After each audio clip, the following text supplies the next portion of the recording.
Sometimes I'll watch a movie and be like, oh, I could write a script on this. And sometimes I ruminate long enough on those scripts that they actually get made. But, nothing has sat with me the way Craig Zobel's The Hunt has sat with me. So, let's talk about The Hunt. The Hunt is a Blumhouse production slated for release in 2019, but thanks to some controversy got pushed back to March 2020, immediately before lockdown. Solid move.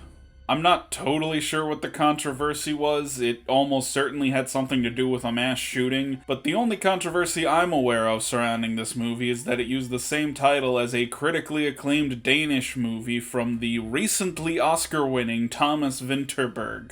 And it's hard to overstate how hilariously superior that movie is. This is like if Adam Sandler made a movie titled Funny Games, or Charles Band making a movie called Parasite.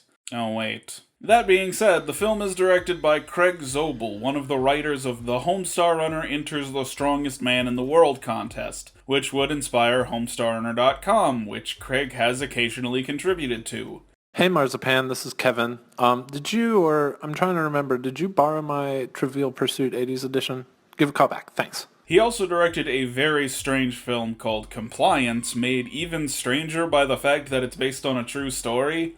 I recommend it. So that, and the fact that there was controversy, made me a little excited to see this. So, I'm about to describe the plot, and I am going to spoil the shit out of it. That shouldn't be too big of a problem. The only reason you should watch this movie is for the violence, but just in case, spoilers lie ahead. Also, for coherency's sake, I'm starting with a flashback that falls pretty late into the movie, so to the film's credit, I did think it was a good reveal.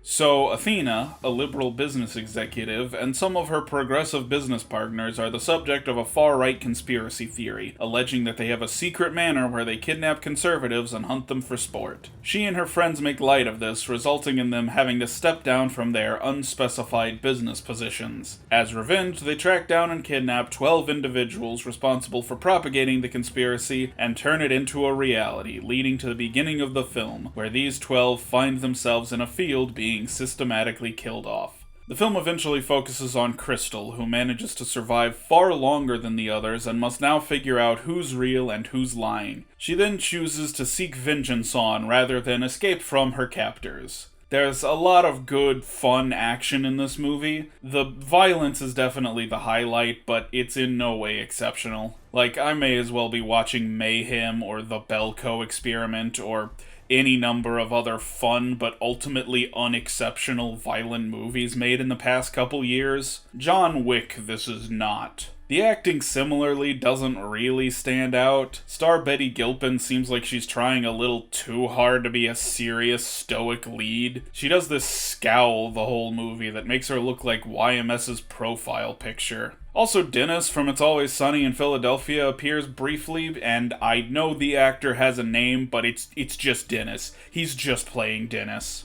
They lost everything, Rich. They lost their jobs and their reputations. So did I, Miranda. But I'm dealing with it with, drugs and alcohol like a normal person. Excuse me. So yeah, the thing that was really gonna drive the film was the political satire. So, what brilliant political message does this film have to draw us in? Nothing. Just absolutely nothing. That's not to say they didn't try saying some stuff about liberals and conservatives, but it's either really bland surface-level stuff we've heard a million times, or just kinda wrong. Like, there's a lot of, haha, the liberals care too much about identity politics, and the conservatives don't believe in global warming. Then there's weird stuff like a liberal worrying about how much sugar is in soda. Is that a stereotype? The liberals also make a lot of nonsensical references to Animal Farm, which the film points out make no sense. Which, come on, conservatives are the one known for constantly misinterpreting Orwell. Even the main plot of the film doesn't make much sense. Yes, far-right nutjobs do come up with crazy conspiracies sometimes, but to the best of my knowledge, no one's ever been forced to step down over one of these conspiracies. For sure, people have gotten hurt. I don't want to make it sound like there are no consequences to these conspiracies, but the wealthy tend not to see consequences even for the things they absolutely did. They're never gonna take the fall for blatant lies. Wouldn't it make more sense if it were conservative businessmen deciding to hunt liberals because they got canceled on Twitter or something? I mean, on the one hand, I think it really highlights my point that it would make absolutely no difference thematically if the conservatives were liberals and the liberals were conservatives. Things would shake out pretty much the same. But on the other hand, that movie kinda already exists. While The Hunt clearly owes something to the original Humans Hunting Humans movie, Most Dangerous Game, I think its closest relative is actually the 1971 cult classic Punishment Park, which I highly recommend to anyone who was as disappointed with The Hunt as I was. Punishment Park is the role reversal of this film, with conservatives hunting down leftists, and despite being made on next to no money, it manages to be better than The Hunt in pretty much every way. Notably, the actors all held the actual political beliefs of their characters, and much of the movie's dialogue is improvised, representing the authentic beliefs of those involved. It's led some to compare the film to a documentary despite the events of the film never happening. The Hunt treats liberals, and to some degree even conservatives, as a homogeneous blob. They all believe the same thing, and they all believe all the things their side is supposed to. If their side is known for believing something, then everyone in this movie believes exactly that. No one ever breaks stereotype. Meanwhile, it spends no time at all explaining why these characters believe what they do, nor does it spend any time explaining why what they believe is bad. It's uninterested in any deeper analysis of the ideals that drive liberal and conservative thought, and it leaves it as given that the things they believe are unreasonable. It's an example of the classic debate tactic, saying both sides are wrong without any further explanation. Yet, in making these characters the palest possible stereotypes of the ideas they represent, the film inadvertently also says both sides are right. Like, conservatives are right about liberals being out-of-touch elitists who are overly concerned about identity politics, and liberals are right about conservatives being dumb, xenophobic science deniers. And look, I have no problem with you shitting on liberals or conservatives if you have something to say, but the film clearly doesn't. And it also doesn't seem to be advocating for any third position. You'd think maybe a character representing the writer's preferred alternative would show up. A libertarian, or an anarchist, or a communist to show up and explain why what they believe is better than the liberals or conservatives. But no, liberals and conservatives suck, but there's no alternative. But if it were a centrist movie, wouldn't you want sympathetic characters on both sides? Like, one of the liberals defects and helps Crystal, and they find, despite their differences, they have a lot in common, and they work together, so maybe we should all put aside our differences and work together. I'm not saying it's a good or clever message, but it would be a message. Towards the end of the film, Crystal says she's actually not the person the hunters wanted. There's another girl with the same name in her hometown, and the Crystal we've been following isn't the conspiracy nut the hunters think she is. Athena, of course, calls her a liar, and we never get a straight answer on what Crystal believes. And I was hoping this would lead to something, like Crystal comes home, she recycles something so we know she's environmentally conscious, her wife comes out to greet her because she was a lesbian the whole time, and the camera pans back to reveal a Biden 2020 sign. Or hell, it was 2019. How about a Bernie 2020 sign? Thus the message is, when we get too wrapped up in hurting our political enemies, we end up hurting those on our side. Which I think is best case scenario for this movie.